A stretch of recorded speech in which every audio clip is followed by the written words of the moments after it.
this is the bit, isn't it? That confuses me. It's like, did we choose to come here to get this sorted out, or is this just seems a little unfair, doesn't it? That you know, we seem to be here and there's this parasite messing up our experience. And, you know, I know in my own life, the times that I've made major changes, it was like it became more painful not to change than to change.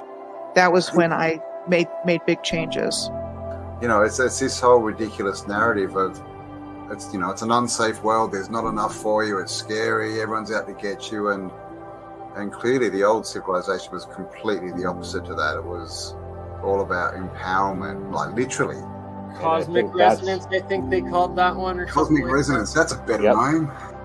Real science, you can actually produce free electricity, and this is part of what Tesla was doing, is the differential between the top of the spire to the ground actually creates an electrical differential that you then connect to another wire that goes into the ground, your grounding. Put that into the third phase in your circuit, and then you have a bell ringing circuit, and that actually produces plasma electricity out of the air. It's real technology. These things actually function producing electricity. It's crazy. The movies are the truth and the news is the lies. They've completely flipped it. You know, when you look at everything with new eyes and you come across information like she was born into a very wealthy family with elite connections, you know, it means something very different now to me than it would have even a few years ago. And it's our free will that they've really also messed with, because we've been lied to and we react based on lies. And just getting their independence and end up in civil wars for 20, 30 years happens a lot. Because we keep choosing to pick up the gun and use it on ourselves instead of building and uniting and accepting that we are one people, one spirit, one harmony on one plane that together, united, can achieve anything we dream of. So do you want to, you know, wake up, or do you want to just keep going along because the change is too difficult? And then give them pieces of information that they will then pursue themselves and look into, and then they'll wake themselves up. I was going to mention, it's the whole red pill, blue pill of the Matrix. I mean, that of the movie. And you can consider that movie as a documentary because they're telling us something about what's happening here. So do you want to, you know, wake up, or do you want to just keep going along because the change is too difficult? Wake up.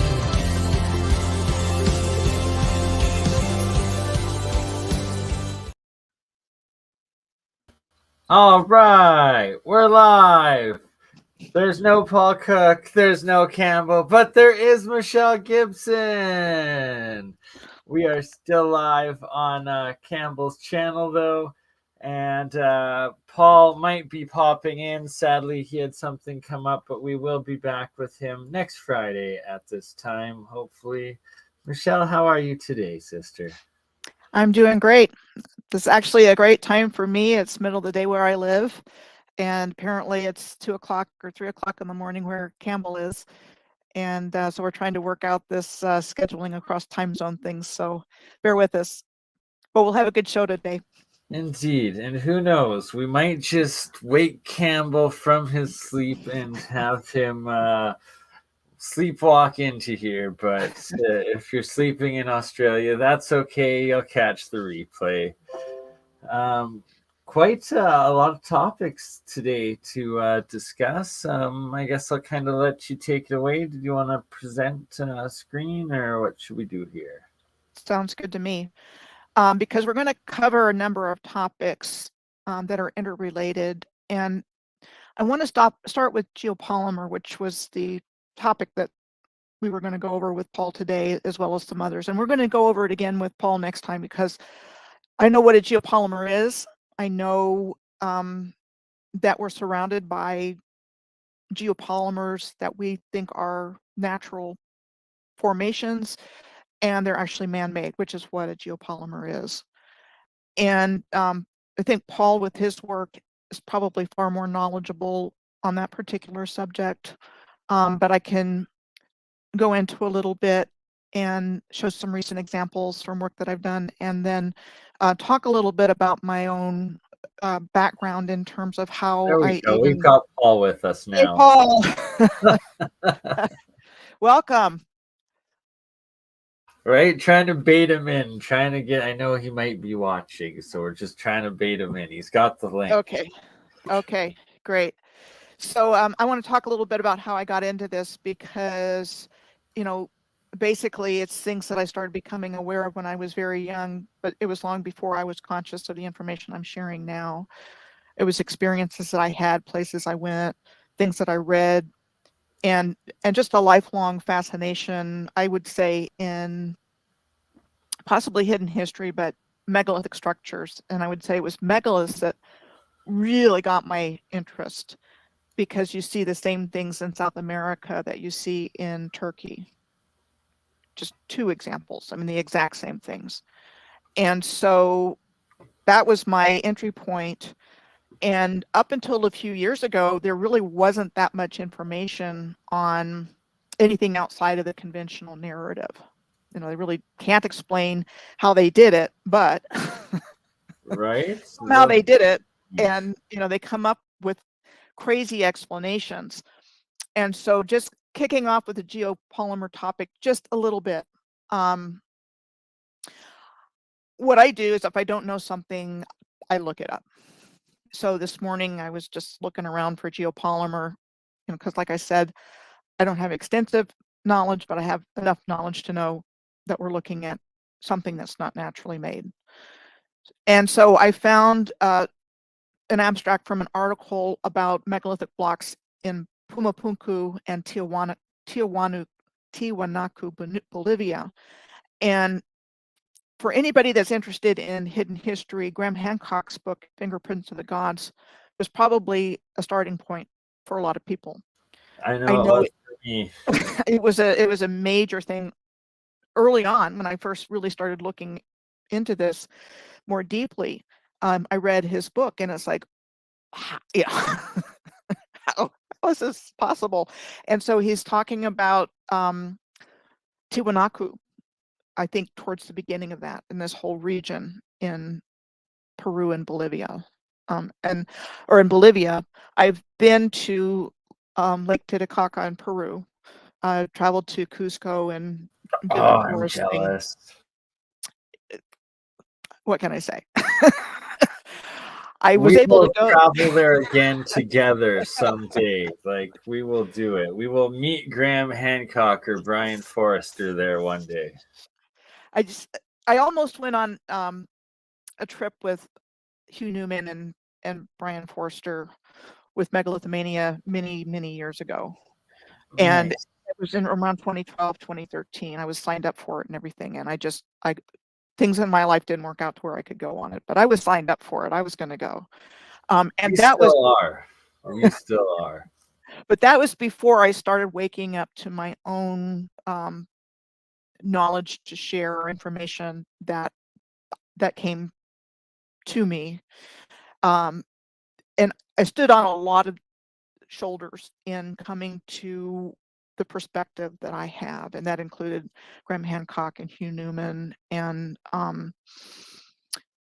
Robert Bauval, who wrote the book The Orion Theory, about how the belt stars were reflected in the pyramids.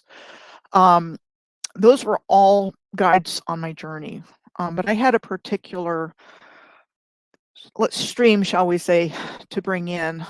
And so I would call myself aware, but not awake until starting around 2007. And up until about 2007, I didn't have the bigger picture, but I didn't trust the narrative either. I knew there was more. I just didn't know what it was. And it just seems like that I have memories throughout my life that have things that were like out of place. I would see it, I'm go, well, that's interesting, or that's weird.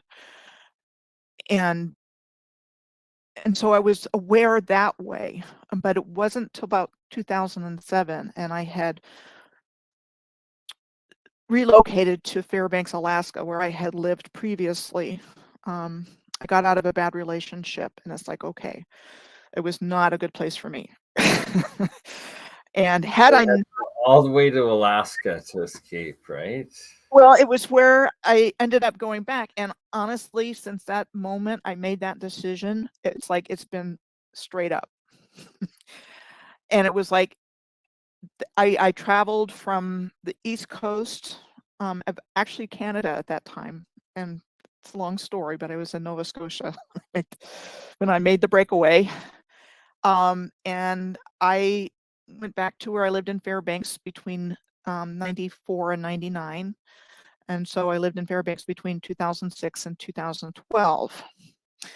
And it was like when I made that decision to take back control of my life, because my husband had died, and I was just kind of giving my power away to other people, thinking, it was my time. Well, I ended up in a really bad relationship. And so it was like, when you have a mission, the universe conspires to help you. And that's what happened with me. It's like the moment I made that choice, it's like, okay, I'm going to Fairbanks. Everything worked together to get me to where I am today. And so I returned to Fairbanks in 2006, and I had a group of friends in Fairbanks that kind of were into shamanic practices and things like that, healing and so forth. And one of the ladies was familiar with Drunvalo Melchizedek's work, for anybody that might have heard of him. And it was through my friend that I learned about sacred geometry. And I went to a Flower of Life workshop. And this is a critical piece of information because everything is based on sacred geometry. In our bodies, in our world, in the universe, it's a creation pattern of the universe with the Flower of Life, and you find the Platonic solids within that. So I learned about that around 2007. And other things as well. I started waking up to unity consciousness, and I read Greg Braden and other guides, that's where I learned about Graham Hancock's work and Robert Bauval's work and so on and so forth. And then I found Megalithomania on YouTube around 2010, 2011. And I started watching those. Again, we're talking about megaliths. And I just couldn't get enough information. If it's had history on it, it's like, okay, that's what I'm looking for. Days and weeks of watching Megalithic Mania, right? It's like when it was first coming out, it's like so I'm watching it, my tongue's hanging out of my mouth. I'm going, who did this? What's going on here? So I moved from Fairbanks to Oklahoma City around 2012. So I was awake. I would call myself awake by 2012. I was following the end of the Mayan calendar, really absorbed and interested in that, reading books around that. John Major Jenkins, for anybody that's heard of him, Barbara Hand Clow, others. I just wanted to know what's going on. And then when I moved to Oklahoma City, I started going to a Unity Spiritual Life Center there, and I met a Moorish American man. And he just kind of attached himself to me. He didn't say much at all, but we became friends. And then with two other ladies in the church, we would go traveling through the area of Oklahoma, Arkansas, and Louisiana. And it was during that time that I started to see the ancient civilization in the landscape around me, earthworks and things going on, and it was really starting and seeing megaliths just laying around on the sidewalks. And Right.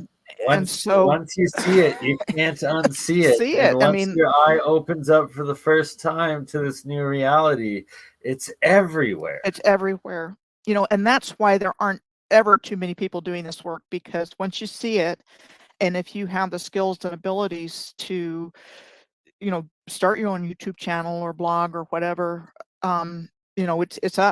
we are it. We're the ones we've been waiting for. And, and I think we all have pieces of the puzzle to bring, and we're, kind of, well, this might fit here.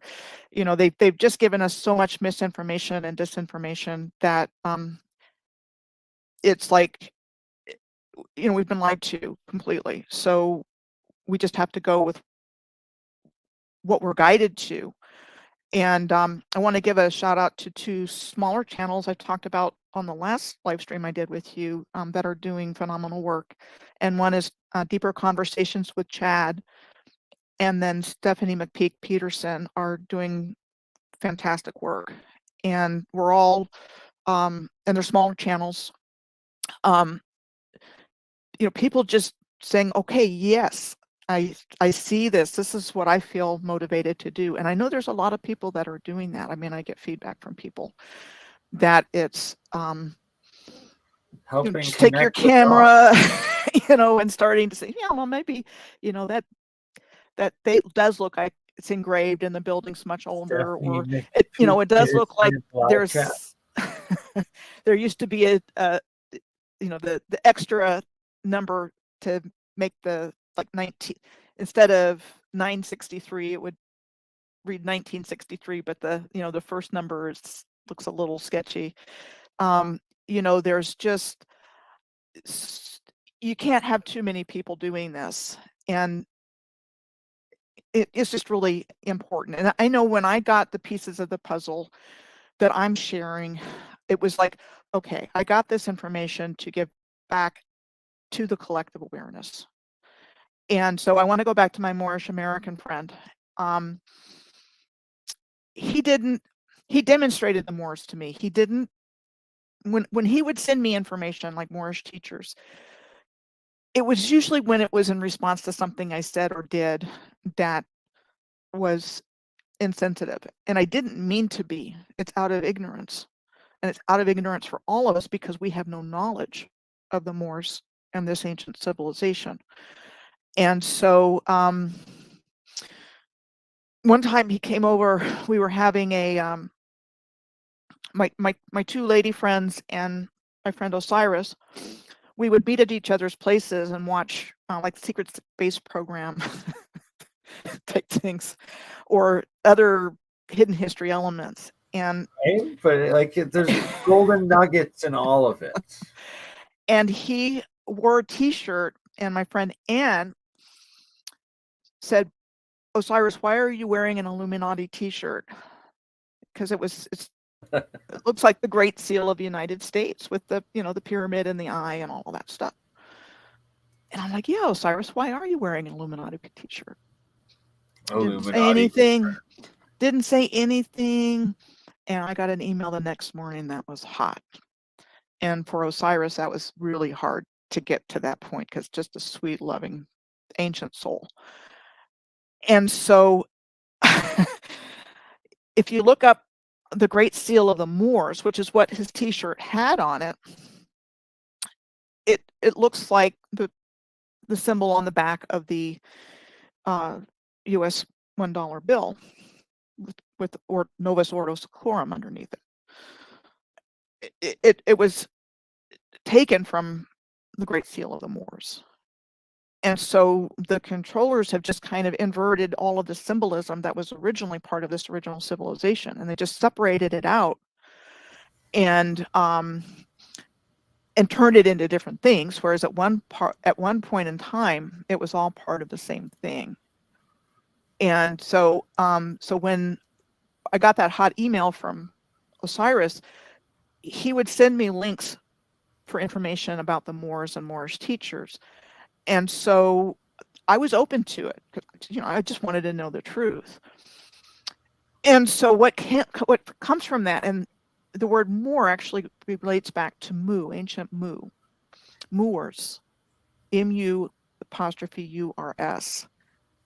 And it was like a continuous civilization from ancient Lemuria or Mu through Atlantis up until relatively recently. And I will give examples of that. But the controllers, when they did their reset, they separated everything out and then they turned it into organized religions and conflict, Divide and conquer. based on skill, based on religion, based on skin color, and they turned that around so that we would fight each other instead of the people that are actually behind what's taken place, that stole the legacy of the original civilization and claimed it as their own. And that's where you get Western Freemasonry and all of that. And, there's secret societies.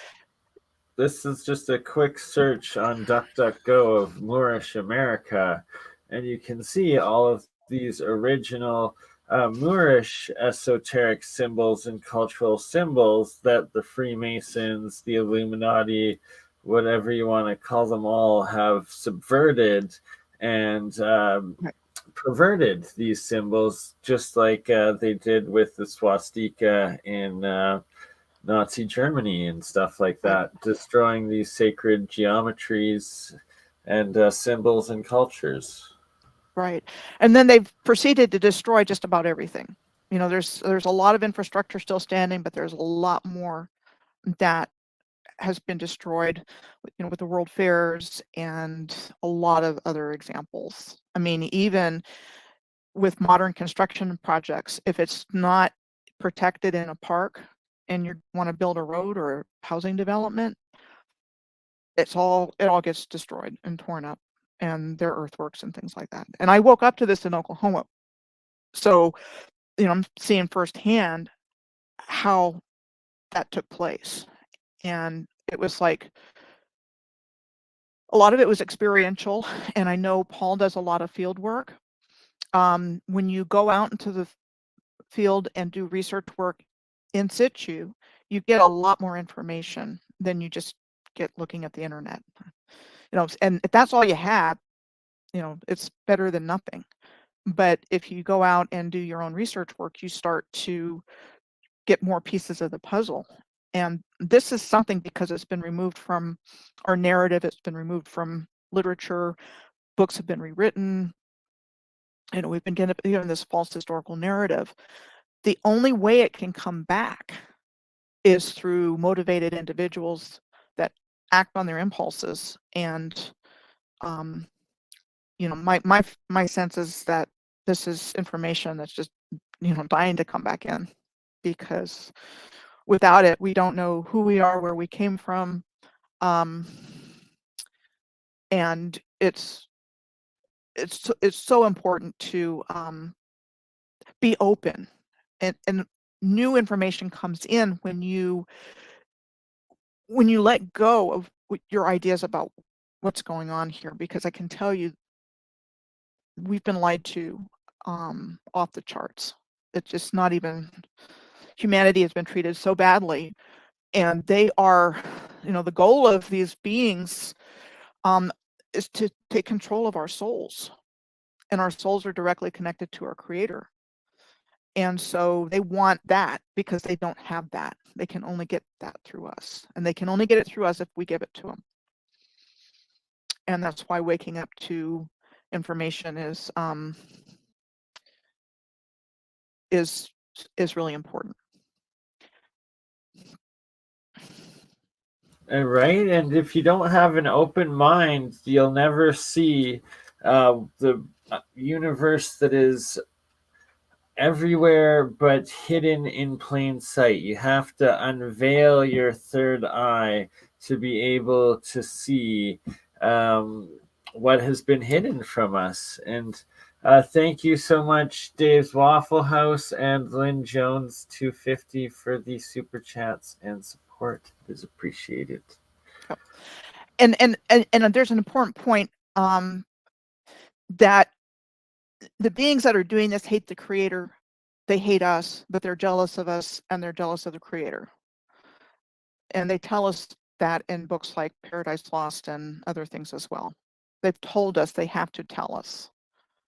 But they've also given us this virtual reality world that we live in, that we live vicariously through movies, and we're distracted by video games and other things, so they've given us all kinds of distractions to keep us from focusing on our connection to our creator.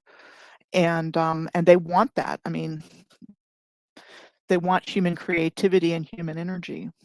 And they feed they're- off of suffering almost. yeah, yes, they do. They completely. At the beginning when we talked about The Matrix before the movie. That's what it's a documentary. I mean, that's what's going on. And it's hard for us to see it because we think we're just going to a movie to be entertained. And so, no, they have to tell us what they're doing, but they don't tell us that they're telling us. So, and just important things to keep in mind, because I firmly believe that they're not going to get away with what they've done, and that we're living in remarkable times. And part of it is the Great Awakening, and that's what the grassroots YouTubers are in this community are doing, is helping that process.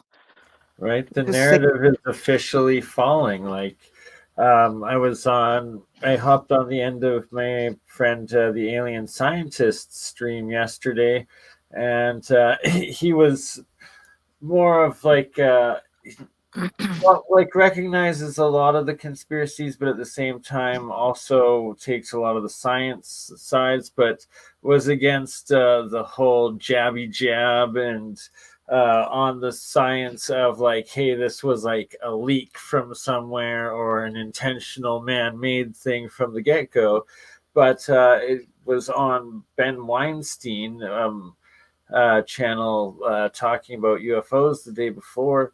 And all of a sudden, we had someone join from the hospital bed who had suffered from a stroke or a seizure, another seizure from getting the jabby jabs, and just showing that, documenting how bad they've messed up with this narrative, and that the truth is now crumbling and shattering their propaganda and their divide and conquer, and that it is this great awakening, and that's why all of these beautiful souls are here with us. Almost 200 people watching right now. Thank you, everybody, for being here. And and it just keeps accelerating more and more. And there's no going back. And it's a great reset of the golden opportunity for a new golden age of enlightenment. And it does not have to always be the doom and gloom. Don't let it be that self-fulfilling negative prophecy. Work together to build your community up. Right. And I was awake enough that up to about 2016, I was pretty concerned because I knew how dark the dark was by that time. That was what I learned between 2012 and 2016, in addition to uncovering the information that my research is based on. And so, and once I found that, I started doing my own line of research based on the North American star tetrahedron that I found by connecting cities and places in North America that lined up in lines. And I found what's called a star tetrahedron. It's best known as like the Star of David or the Merkaba, with Edmonton, the northern apex, right, and just above me, and Merida, Mexico, the bottom apex. So it's basically two triangles or tetrahedrons that one's going up and one's going down.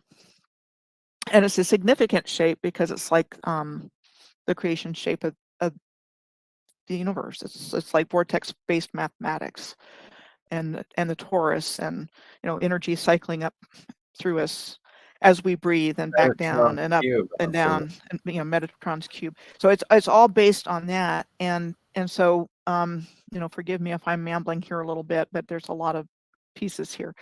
So let's take that back to the megaliths, which was my beginning point. And I looked up geopolymer, and I found this article about megalithic blocks in Tiwanaku. So I started on this a while back and got sidetracked. But basically, the conventional theories Were suggest you that. wanting to share screen, Michelle? Or No, I've got this. I yet? Okay. printed it out. The conventional theories suggest that the constituent stone blocks were cut from quarries, sometimes remotely located, accurately dressed and lifted into position. So that's the only way we can even conceive that these giant stone blocks came into being and placed. I suggest that there are technologies that we've long forgotten about how the ancient builders built these stone structures. And that's where the geopolymer comes in, which is like an ancient combination of minerals within these blocks. And so the sandstone in Pumapunku and Tiwanaku in Bolivia consist of sandstone grains from a particular site cemented with an amorphous ferrosilicate geopolymer matrix formed by human intervention and addition of alkaline salt from another place in the area. So these big stone blocks were man-made, and particularly in Peru, we're talking massive megaliths. And then you also have, like at Sacsayhuaman, you have these massive stone blocks that are perfectly fitted together, and some of them have angles. It's like a literally jigsaw puzzle. They're earthquake proof. They've survived so much, and like as you're telling your story, I'm just getting this so many parallels for my own timeline and understanding these things and like seeing them, and like there's no other way other than geopolymer. So I want to give some examples of some things that I've studied, and I'm going to go ahead and present. Yep. Let's see.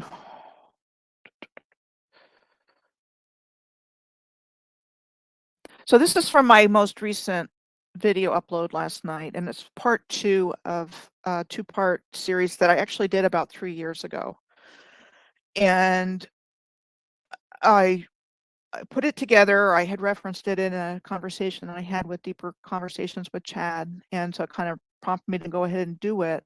And 3 years later, there's a lot of other things that are starting to connect about this, but this was following a long distance alignment that I had found. It's one of the first alignments that I found after I found the North American star tetrahedron and extended the lines and wrote down the places that were lining up in lines and circles. And so that was about 1920 spreadsheet pages that started me on this journey. And where my initial research began was going and looking at these alignments and looking at each place. And then from that process, I started to get bigger pieces of the picture coming into focus, because I was seeing how the controllers came in and took them over. And I found star forts all over the place. It was like when the colonial era first started, they were going right for the star forts.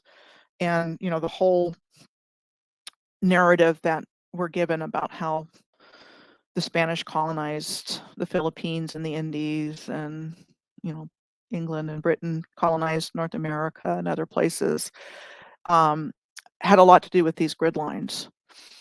And so I just want to give this example about the Lena River pillars, because when I first tracked this alignment that this series is based on, I was just looking at what was there, and around Tixie, what came up was the Lena River pillars. And when you look at it from this view, you can kind of see that it looks like masonry. Right? Big time. You don't see it as much from this, and they can kind of get away with calling all of this kind of thing a natural feature. But this is findable if you look for it in a search. It's got alternating layers of limestone, marlstone, dolomite, and slate. And how is that possible? The alternating layers of those three. It's just like I've taken geology, and it's so frustrating because it's like, no, it's impossible what you guys are claiming. And then they even draw it that everything is all brick shaped in their textbooks, like, oh yeah, nature just makes everything out of blocks. No, it doesn't. Right. And I've got other examples along this alignment of places that look like this. But the only explanation that we're given is that it's natural. That's it. You know, they go through ice ages and 100 million thousand years ago, and these things were formed by the advancing and retreating of glaciers, and they have explanations for anywhere else in the world is called a dolmen, but in North America it's called a glacial erratic, and you have one big Right? huge big huge boulder sitting on top of like 3 or 4 little ones. You know, they've given us this whole false narrative with to explain all of this man-made stuff as natural, and they're pretty consistent about it. No other explanation given. And that was in the picture I just showed was in Russia near Tixi. And there's a lot of them up in that area all throughout there. It's crazy how many, really, and the scale of them, and that they're also in North America too, like in Montana megaliths and the Alberta ones that I'm going to be going to check out very soon. And it seems almost like those are leftovers from the time of titans or giants or something one size larger, and where the Atlanteans may be more giant human than what we are today. Even it's who knows. Yeah, and the examples I give are just like the tip of the iceberg. There's just so much everywhere that it's mind-boggling. That particular alignment that I just showed goes down through Alberta, Yukon Territory, Alaska, Manitoba, Ontario, and the White Horse Canyon, I don't want to say it's the Miles Canyon in White Horse, has similar looking rock features, as does the Wilmette Canyon, which is in Ontario, around that area. So, again, the only explanation we're given, it's natural, and this is how it happened. And, we were talking about megaliths lying around all over the place. People just walk right on by it because they're not tuned into it. And it's just, this perfectly cut and shaped megalithic stone. They're all over, where I was living in Oklahoma City. They're all over where I live in Arizona, in front of houses, in front of stores. There's a pile of them about 200 or 300 yards. I'm not sure how many meters that is from where I live. Some of them with drill holes, just laying around. We don't see them for what they are because we've never been told that. And, perceptually, one of the images that I like to use is a picture of the all-seeing eye or something. It says, "Obey, we control your perception." Well, that's how they've done it. Yeah. Hitting everything in plain sight. Completely removed it from our awareness, and then they give it back to us in movies. And call it pareidolia, right? You're just pareidolia up. You're just paranoid pareidolia. Don't trust your instincts or the fact that those are faces looking back at you. No. Yeah. So we're kind of moving into the alchemy area of yours, because I'm going to now show another video I did, and this was also several years ago, because after I was tracking these alignments, I started to have this collection of places like what I'm going to show you. And so, again, things that we see as natural features have solstice alignments. Right? Exactly. Like, sorry, nature's not going to do that. So how'd that happen? Winter, this is I want to say it's during the winter solstice in December and January that the light comes through Keyhole Arch perfectly at Pfeiffer Beach at Big Sur in California. Like maybe in Middle Earth that will happen naturally, but not in this Earth. So I'm just going to give some examples to show that this isn't just buildings, and I'm going to go into that, but this goes back to what we would call ancient and what we see as natural features in the landscape. But you've got things like this going on, and this was a blog post and video I put together several years ago called Ancient and Modern Evidence for the Perfect Alignment of Heaven and Earth Worldwide. And this is more going to show that everything is in perfect alignment with the heavens all over the earth, and the civilization was in perfect alignment with each other, with different places. And you just have to read between the lines a lot when it comes to finding this, but you also have to have the right paradigm. And if you go with everything being random and disconnected, it falls apart. It doesn't make sense. And so a lot of good research has been done, but it's really important to let's just say see the big picture of what I'm calling an ancient civilization, a Moorish civilization that was, in perfect alignment geometrically and in all the other ways. I don't see this as a warlike civilization at all.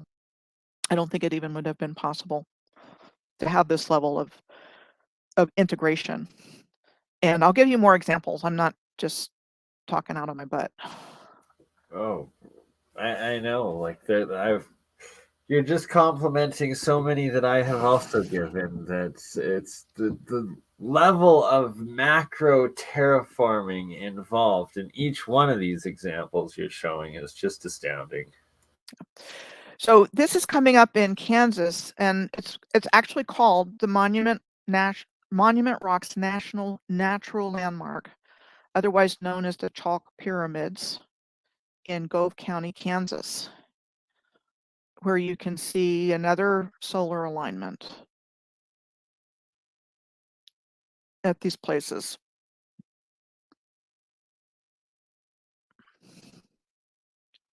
Like those are archways built for purposes of solar alignments.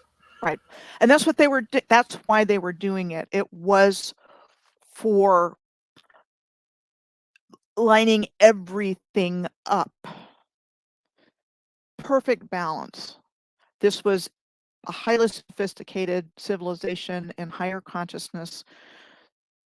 The people that lived there knew what they were there for. They weren't unsure where they came from or what they were supposed to be doing there. They knew what they were there for. They were, building this beautiful civilization, and they were reconnecting with their creator. And so that was what was going on. It, they weren't fighting each other. They weren't anything. They were creating beauty and harmony. And then in harmony, right? Able to build the peace in heaven on earth. And then, great evil saw an opportunity to come in and crash the party, and boy, did they ever. Boy, did they ever. So right. Let me give you some more examples. There's another one in England here. About a year or so ago, when I changed my WordPress plan, I ended up losing some photos from some of my earlier videos or earlier blog posts, but most of them are still in here. Dirtle Door near Lulworth, England, in Dorset also has the same kind of winter solstice alignment going on. So these arches, it's all about connecting what's going on in the heavens with the earth. As above, so below. And nature doesn't do this naturally. And then you have things like this at Arches National Park in Utah. And that's a place that has over 2,000 natural stone arches. Arches National Park, 2,000 of them in this park. Or hey, maybe this is a ruined city from a time ago because, oh, it just happened to erode all. Like, no, it's the statistical impossibility of these claims that they make and just the cognitive dissonance that people go along with it. It's mind-boggling. And statistics is a good word. So let's look at this example where you see the feature in the background that's framed pretty much in the middle of that opening in the stone. Right? I mean, Right, perfect you alignment, see right in where the I'm middle. coming from Yeah. with that? Well, Oh, you yeah. have the same thing going on at the Garden of the Gods in Colorado, where you have it perfectly framed with the other features in the background. This is a picture that I took when I was in Peru. I did make it to Marumuru. That's mine. But again, I was just starting to put this together, and when I saw that at the Garden of the Gods in Colorado, I thought of that. That's amazing. And then this is in Washington State at the Olympic National Park, the hole in the wall at Rialto Beach. So you've got another perfect framing going on. And this is again in Kansas, the place in Kansas I just showed, Monument Rocks. This is Double Arch Trail in Kentucky, where it's framing something like right in the center. And then I think I showed that already. These two I already showed. And then once upon a time, the ley lines were actually on the maps. Yes. So this is a Catalan atlas from about 1385 of the Mallorcan Cartographic School. And so I've already said it, we're taught to believe all this is the result of natural and random processes. But my belief is that it represents an intentional terraforming of the earth from ancient times by master builders to create harmony, beauty, and balance based on geometric principles. Okay. I couldn't agree more.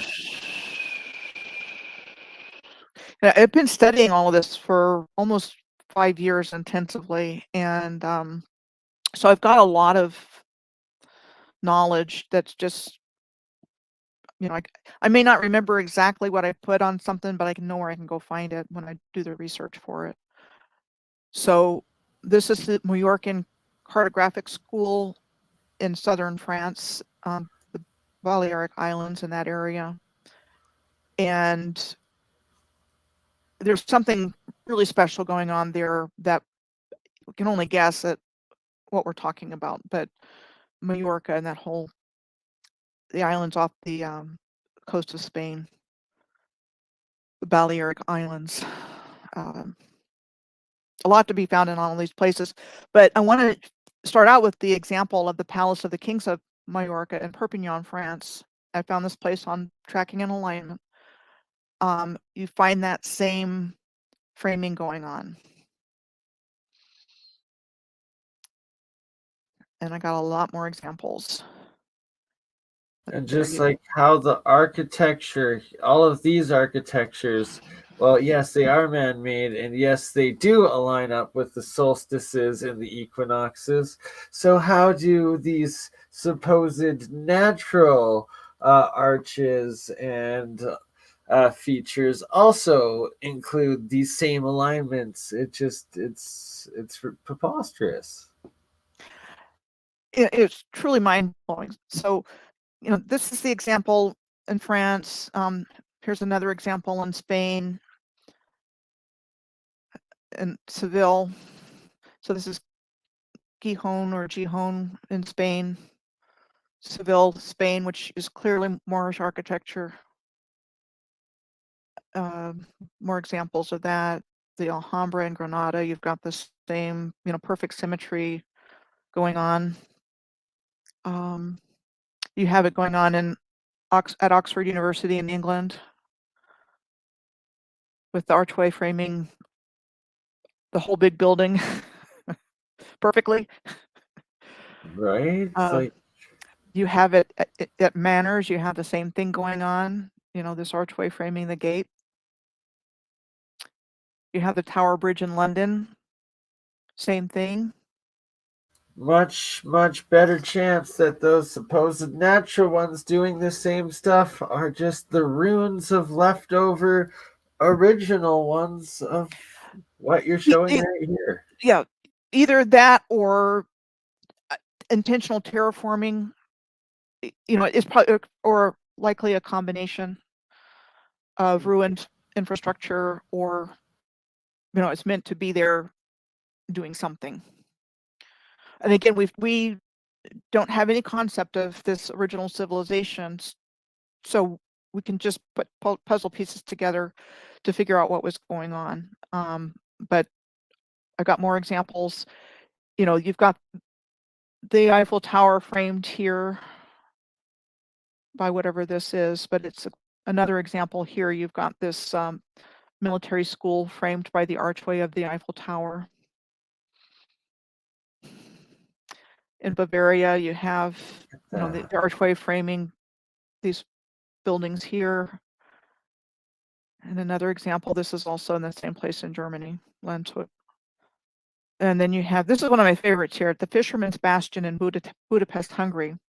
You've got this archway framing this building, but then you've got these archways perfectly framing the Hungarian Parliament building in the background. Oh, wow. I mean, like perfectly. It's Inception. And there it is again. Frame. So this is in Vatican City. You can see St. Paul's Basilica through the archway. This archway in Italy on the Ulysses Riviera between Rome and Naples. You've got something going on there. This location at a monastery in Ethiopia. So you've got this at Jordan and Petra in Jordan. The Treasury building, and it's framed by an archway.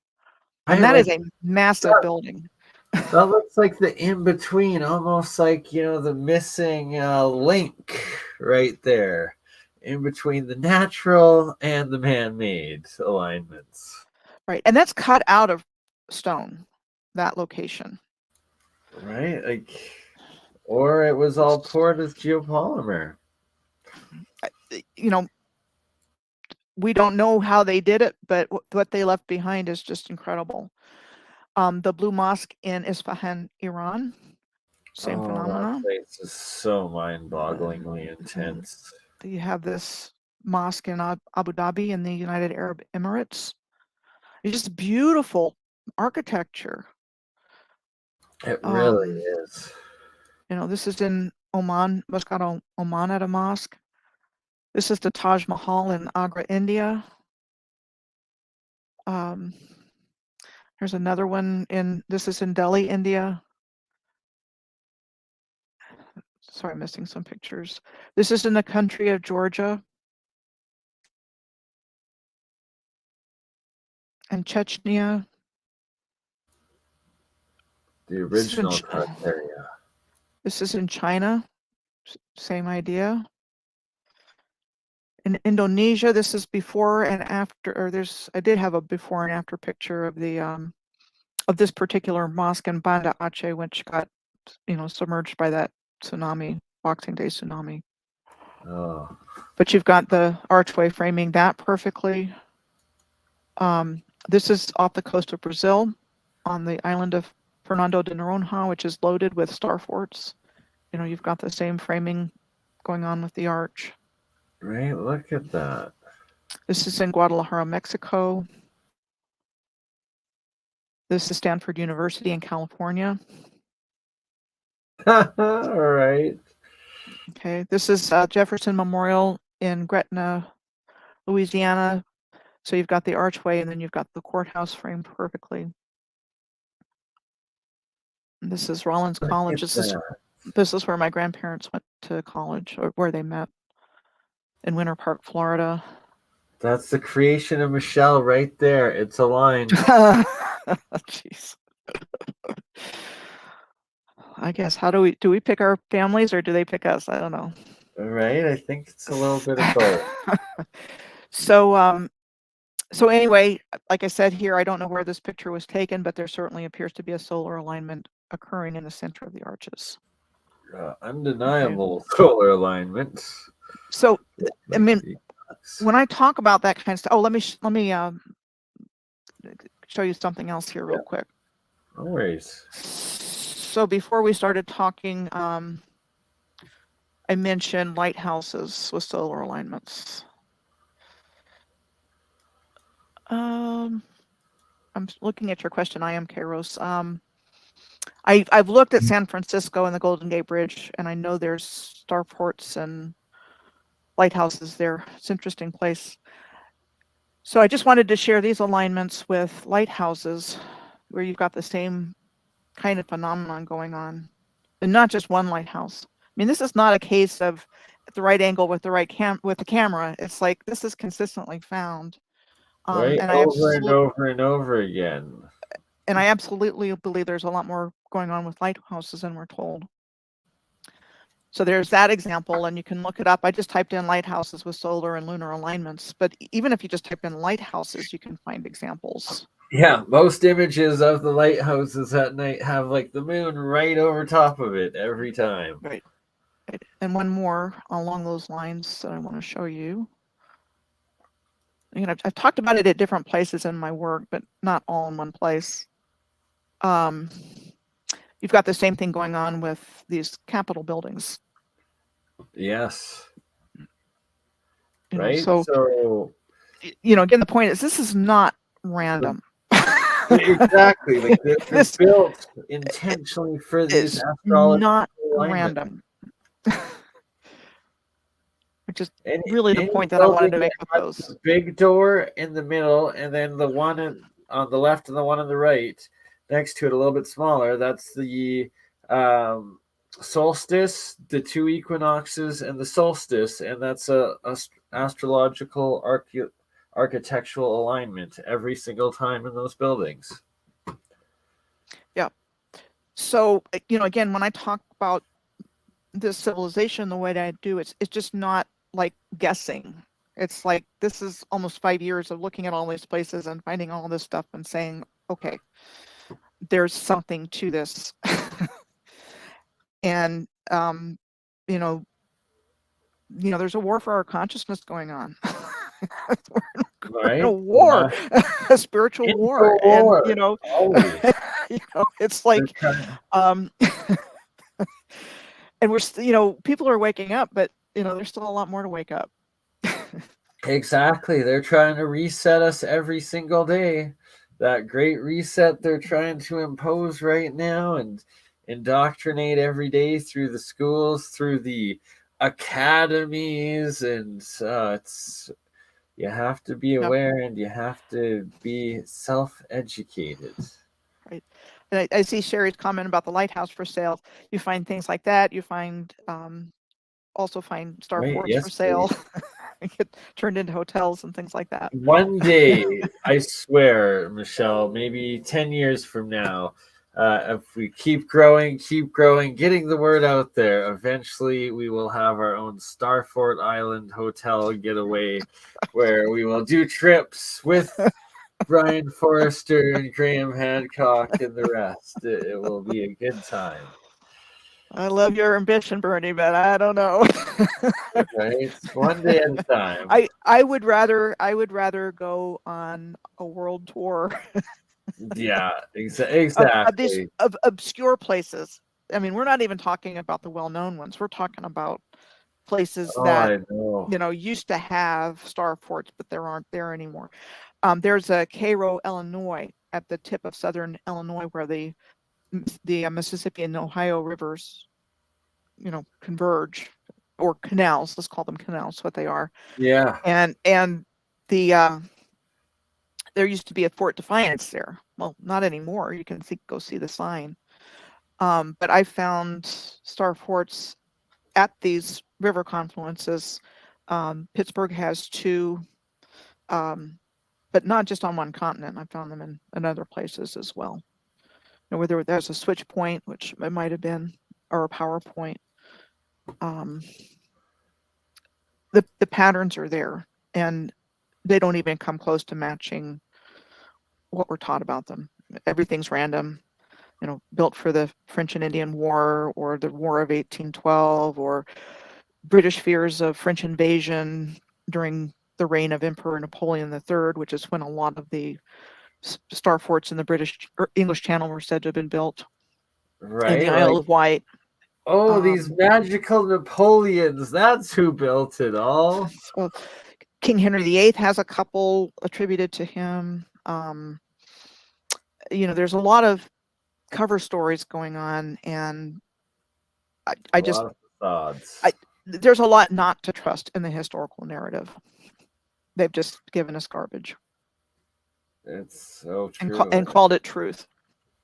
Right, and it's like the victors write the history books. We all know that, and yet we've believed them for so long. And I have a hard time calling them the victor because they got it by deception and cheating, cataclysm, and they just destroying. I think they caused a cataclysm, and they just came in and they dug out enough infrastructure to restart civilization and rig the system to benefit themselves. And I think the 19th century was just horror for humanity, just absolute horrors. Between the asylums and the other things going on, it was not a good time. Stealing all the kids from the parents and putting the parents into the asylums or into the wars, and then shipping the babies off to the other side of the realm. And they were doing something, either growing babies or like with the infantoriums, but I think it was more than that, because I think some of it was probably for repopulation, and probably some of it was for harvesting, unfortunately. But once again, that matrix is the truth is stranger than fiction. Exactly. So anyway, there's just so many aspects to what's taken place here, and had they had to have our consent, they could have just come in and taken everything over, right? Why did they do this? Why did they go through such an elaborate process to deceive us and to take control over our lives, to mind control us through programming? They did it because they have to have our consent. So the only way they can get our consent is to lie to us and have us agree to what they're doing. And because really we're sovereign beings, really truly. And as soon as we realize we have our power, they're done. So they've tried to convince us that they have that power over us. Right, to give up your own free will, your sovereignty between you and your creator. And as soon as you do that, you turn into a slave because you've given up your godly existence. And that's what we are to them. But we became that because in reality, we're inextricably linked with our creator. And that's what they want. They want that.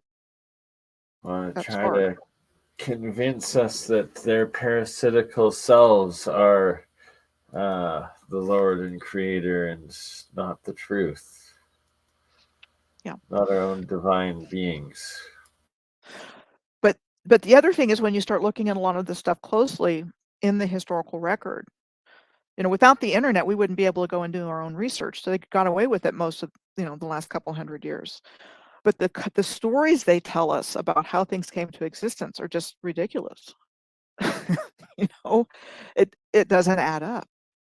And that's where critical thinking comes in, and that was removed from the school curriculum around 1851, 1852. It used to be a part of it. So, this would probably be a good place to kind of segue a little bit into your area of expertise, Bernie, because we're talking about alchemy and, ways of working with the elements that, we can't even begin to speculate on, because we're not given all the information that we need, and we're told that alchemists were medieval scientists trying to turn base metals into gold. And Right. I went through a little part at the end of the video I put up last night about the periodic table of the elements, and I also mentioned Walter Russell's and a couple of other things. And I know you know a lot about that kind of stuff, so why don't you go ahead? All right, I will just have to switch it over here, and yes, the alchemy and Walter Russell, it shows that geometry has so much more to do with the structure of our realm and the universe, that there's these symmetries in the octaves and in the platonic solids here that take shape, and the alchemical symbols are in fact far advanced, lost technology, and that when you look at alchemy symbols like this, those are also electromagnetic symbols, and that in fact there's this universal language of energy, of structure, and of the alchemists that we were convinced to scoff at and to ridicule, and that it was nothing, but in fact it actually looks like it is the building blocks of reality. And it's crazy. They say that the alchemists were responsible for discovering chemistry, inventing like alcohols, inventing medicines, pharmaceuticals, essentially, and everything. Where that part is correct, but then they've convinced us all that they made all these crazy discoveries, but they're absolutely bonkers, out of their mind. Oh, thank you so much for the support, Colleen. Super sticker, $12.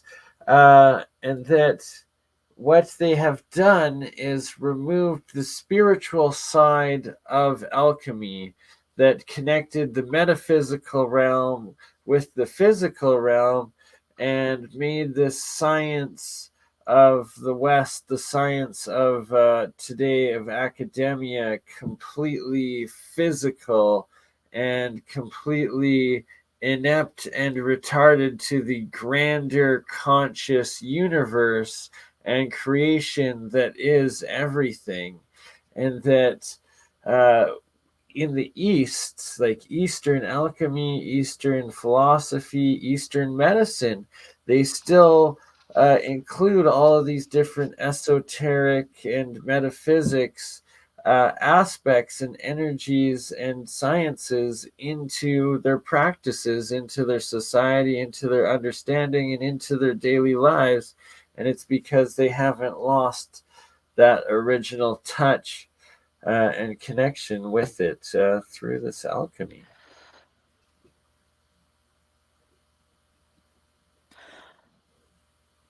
Yeah, I mean, there's so much that when we're kind of taught to believe that it's just us. we're finite, we're not connected to other things. I have come along a lot more to a flat earth model because of information I found. I didn't start there, but I have to be honest, my passion is this original civilization and the earth grids. That's what drives my work, and so I'm a lot more comfortable with that whole model, because if we're not a spinning ball, then everything's spinning around us. So it's like, okay, I got that, the tree of life and all of that kind of thing. So I'm just giving that as an example of the kinds of things that have polarized our existence because of misinformation and disinformation deliberately done. And so where I'm going with that is we are all connected. We're all connected to everything. So how is that possible? And, based on everything we've been taught, it's not. We're just a collection of chemical reactions. But I think there's a lot more to those chemical reactions that connect us to source and everything else. And we have a hard time seeing that we're not just, we're more than what we think we are. We're multidimensional beings. Absolutely. And we live in a holographic universe. So how does that work? How does that happen? Right, 100%. And like that, the holographic universe, like, is it this matrix dimension, this fractal matrix dimension of the multiverse of dimensions that we do exist in, and that consciousness exists in and is formed in and out of, and there's just so much more to it. Right. And when I first started doing my own research, it was kind of a little bit from the spiritual side, I guess you could say, in a way. I mentioned at the very beginning, I learned about sacred geometry, and around the same time I was learning about that, I was reading Greg Braden's work, and he talks about the holographic universe and a lot of the spiritual side of things and how the truth is found in ancient texts. For those of you who are familiar with Marco Rodin. Oh, yes, absolutely. So his discovery he found in the Baha'i sacred texts. It's just, it's there. And it sure looks like, with the historical narrative studies that I've done, is that everything kind of started coming in. All the new early modern stuff started coming in around 1450, 1500. And that's what we're told. Now, at what point history becomes real, I'm not really sure. But I think there's a whole lot of backfill where they kind of constructed a new history based loosely on real people. Right? Like, exactly. Especially like that Napoleon 1, 2, 3, 4, 5, 6, 7, 8. Like, oh God, like, no. I really don't think that's how it was. Right. Again, with everything I've gone over, I do not see a worldwide civilization that was at war with each other. I'm not seeing that. Nor am I seeing a harmonic building people. They were building bridges. They were building pyramids. They were not attacking, destroying each other. Right. And nor am I seeing lots of little resets. I'm seeing one massive reset. And again, it's a continuous integrated civilization from what would be considered modern to what would be considered relatively recent, or ancient to what would be considered relatively modern. And then they flipped everything on its head with their reset. So kind of like this Mandela effect, maybe like this shimmer of the original inflection point that they came in and catastrophized everything not that long ago at all. Yeah, and I mean, I'm open to fallen angels and other beings that the idea of paradise lost being predictive programming and telling us what they did. And I've been doing some research along those lines. Something major happened, and they got into everything. They're still in everything, which I think is why it's taking them so long to be held accountable. And Because they don't want to get caught. They don't want to get caught. they'll double down on their lies.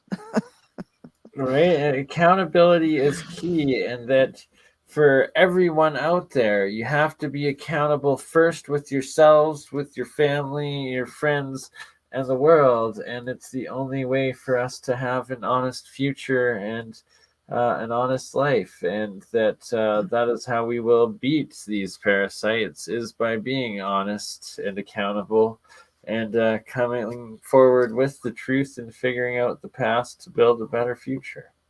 Right. As much as possible, speaking your truth, because, I can't even talk about this stuff with my family. I mean, they're pretty programmed, and most of the people I know aren't ready for this yet, which is a nice thing about an online cyber community, because it seems like people, find information like this when they're ready. And you can't just tell somebody this if they're not there.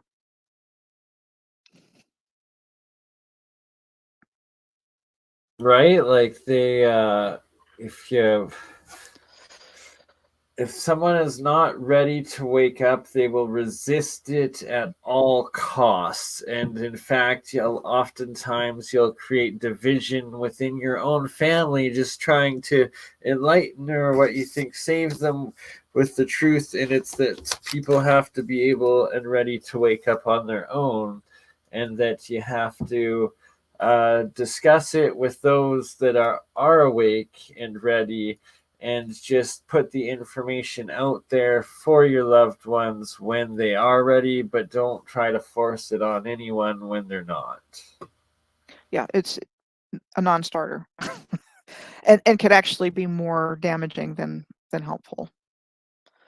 I mean, there's a lot of stuff that I would call myself pretty open-minded, and I had to process through a lot of things that I heard, say 10 years ago, that I'm like, well, okay, well, all right, David Icke stuff.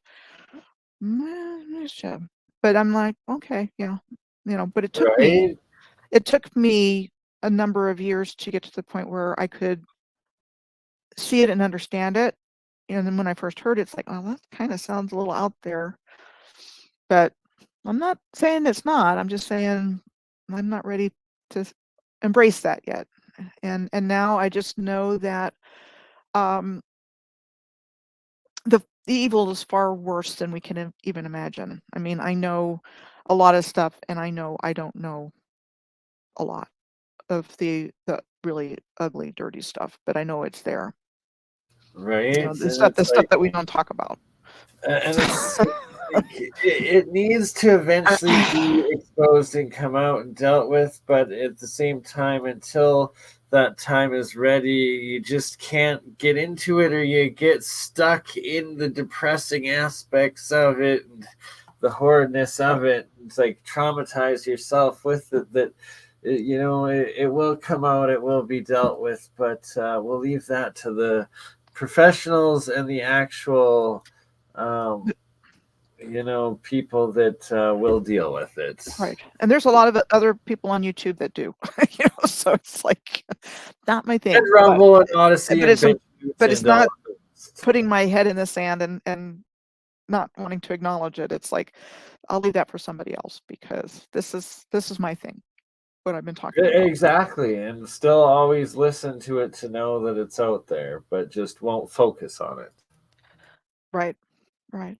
But we're living in an exciting time. I'm personally very optimistic that we're watching things play out, and that God wins, and that we get front row seats to the hero's journey being successful, with us being the hero, humanity, the creator through humanity, the phoenix. Right. However you want to call it, that there's kind of a death process before a rebirth process. And part of that, I think, is kind of dying to what we thought we knew. And,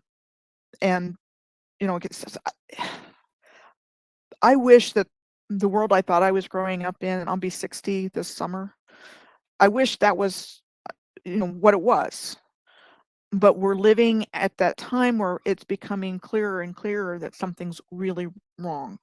What's going on right now, something is really wrong and upside down, and we're being gaslighted and all this other stuff with what's going on in the news, what's going on around the world. That something is horribly wrong. And that's the nice thing about being a truther now, is that it's no longer, you know, out there as much as the conspiracy theory and the people can start to see what's going on in front of them. And I think that's part of the great true. Because I think the controllers thought that we wouldn't wake up and that people would continue to believe the lies. But when they start pushing these crazy agendas on everybody and misrepresenting information, you know, things that have happened even this last week, you know, or big problems that aren't getting addressed. Yeah, very good point. You know, chemical releases, you know, things like that that are that aren't being dealt with, that are being ignored. Something's wrong, and it's because there's a non-human, anti-human agenda in play or playing out. You know, right? So yeah, exactly. That will influence every single time, trying to get us to divide and conquer each other over and over and over as much as possible. Right. You know, just tell the same lie over and over and over again, and that's going to be their undoing, because now it's quite obvious that I'm thinking of events of the last couple of days, that what they're trying to push in a narrative is ridiculous. It's so fast backwards. Like, how? Like, I'm talking about the TG stuff that's going on right now. Right. The last couple of days in the news. You know. So there's just a lot of stuff that's coming out that, and I think this is part of the Great Awakening, that normal people are finally going to say, wait a minute, what's going on? And it's happening more and more every day, just every single day. The stories that they come out with, they're more and more unbelievable, further from reality, more of this clown world, this backwards ass reality that just doesn't make sense. And it's their undoing 100%. Right. Because it finally gets pretty clear. There's the rules for radicals. I can't think of the name of the the figure. My brain's not working. But anyway, there's this playbook that they use, but that's their only playbook. And they've been very effective with it up to a certain point. But now that they've lost control of the narrative, you know, it is starting to fall apart. Right? They just have that one play. Alinsky, that's it. Saul Alinsky. Rules for radicals. That's their one playbook. And beyond that, they're lost because they don't understand us. They don't understand love. And they just don't understand us. And they just want to control us and, you know, get what they can from us. Right? They want to suck that energy out, but no more energy for the parasites. Put your energy into building a better new reality for you, your loved ones, and the future of all humanity. Right. So Paul was not able to join us tonight. There's something that came up, and so we're going to reschedule with Paul next week. Exactly. And it's hard to find a time that works for all four of us, given we've got one in Australia, two in North America, and one in England. So it's a bit challenging to find the right time for the four of us, but we're going to work on it. Absolutely. Because there's a lot of synergies with my work and Paul's work. Yeah, and we will bring that together this time next week, 1 week from right now. And we did a pretty good episode today, Michelle. I'm glad that you're like, no, we're still doing it, because that was quite the presentation. It was awesome. Anything else you want to cover before we wrap this one up? Or are we good for today?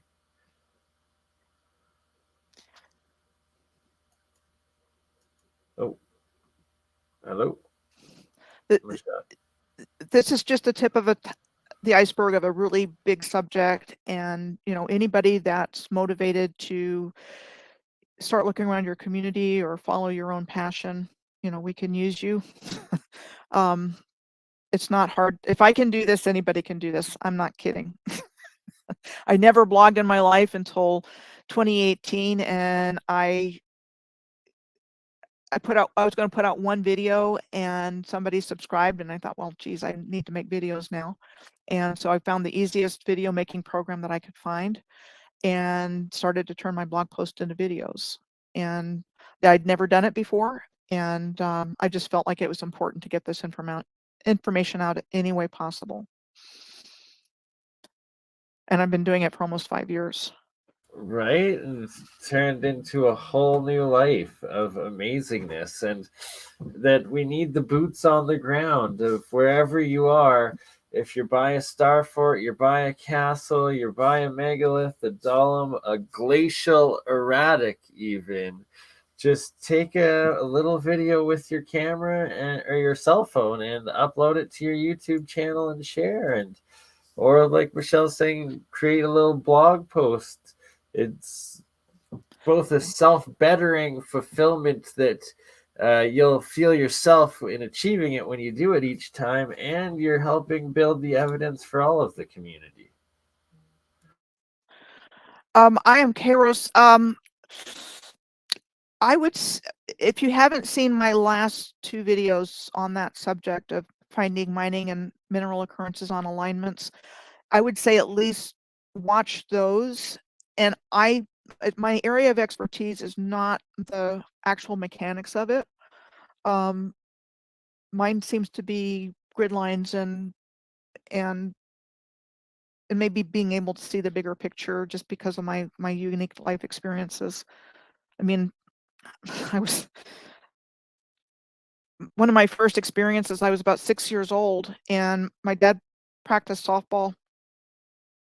There was a church softball team, and there was an elementary school next to the church where the team would practice.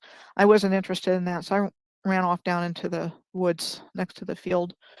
And my memory from that is that there were these big, gigantic blocks of stone down there that were pretty cool to play with around. Didn't think anything of it until I started doing this work, and then realizing that the home that I lived on between the ages of probably 11 and 19 was right next to a golf course on top of what I now see as a flat top pyramid. That's so cool. My family's home was on the flatter end of it, but all the neighbors' houses, there was a bend, and they had really steep slopes for their backyards. We actually had like a flat front yard and backyard. But it looked like a flat top pyramid. And then the elementary school I went to was right next to where we lived. And there were earthworks all over that too. So it's like, I was around all this stuff growing up, and who knows, maybe I got an extra dose of energy for my bedroom or something like that. I don't know. Definitely did. But it's like things like that where I kind of started filing things in the back of my head. And then when I went to England in 2010, I was living in Fairbanks at the time, and I went with another lady who wasn't awake. We had 2 different experiences traveling together. But we went to where my mother's family was from in a little town called Bradford-on-Avon. And I had learned about the Flower of Life just a couple of years before that, but I still was just kind of starting to wake up to a lot of this stuff. And I went to this one building that I knew about from family records called the Threshing Barn. And so I just kind of went there, experienced it, and on my way out, I looked to my left, and there was a Flower of Life carved into the stone. And I don't even think it was a complete Flower of Life. I just remember seeing it. And I had only learned about the Flower of Life like a year or two before that. So, those seem to be that's why I say it feels like it's part of my journey, my spiritual path or whatever, because from a young age, I just started noticing things that were out of place. I'm very similar myself with that, and with the pyramids, the flat top pyramids too. I'm gonna be going to Drumheller in a couple of months here. World famous Badlands, the dinosaur or dragons, the bones throughout the Royal Tyrrell Museum. But what I have figured out, and I'm 99.9999% sure, is that in the backyards of the towns of Drumheller, pretty much every third yard has these flat top pyramids with alternating layers of charcoal, red sand, yellow sand, charcoal back and forth. And, this whole town could be a lost pyramid city. And that is repeated over and over and over and over and over Right? again. Exactly. I mean, I saw it in Oklahoma City. I've seen it in other places as well. These neighborhoods have perfectly rounded earthworks for their front yards or backyards or whatever. I saw that with my brother's house in Oklahoma. That when I started to wake up to this when I was living there, I'm like, wait a minute, you really don't have to go far. And it's just once you wake up to it, like we said earlier, you can't not see it. Right? It's exactly, and it's like, well, you better be prepared for it, because once your mind is open, you see it everywhere, and it is literally everywhere. And we'll have to do an episode also on connecting more into the Montana megaliths and geoglyphs that I've been. They connect with the Alberta ones, obviously, but that there's more and more information coming out about these Montana ones and their alignments too. And I can just say the ley lines are huge. It's just huge information, and I believe it's a form of consciousness. Maybe our consciousness, maybe God Right, consciousness. Yeah. I mean, there's something truly important and magical about these ley lines. There's a lot connected to it. And why they build their cathedrals on them and their palaces on them, and the chakras and the crown chakra, and then the crowns that they wear up on their pedestals, on their the thrones and whatnot, that are where these ley lines intersect. So is this advanced technology of mind control even that the rulers might have once had? I think what they did was they reverse engineered the grid system to become a control system instead of benefiting all life everywhere. I think that's what they did. They just, these beautiful schools, whether elementary schools or high schools or colleges, that are really ornate, became schools, banks, museums. They were turned into control systems, whereas before it was all part of this free energy grid generating system. Free energy grid and energy generating system. Right, and we need to get back to that because it's just too expensive.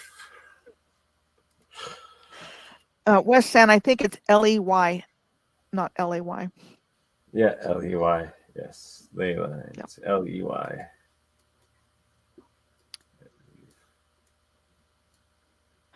Well, appreciate being on BurnEye. Okay. And everybody being here today. Thank you. Absolutely. So we will wrap this one up at just over an hour and a half here.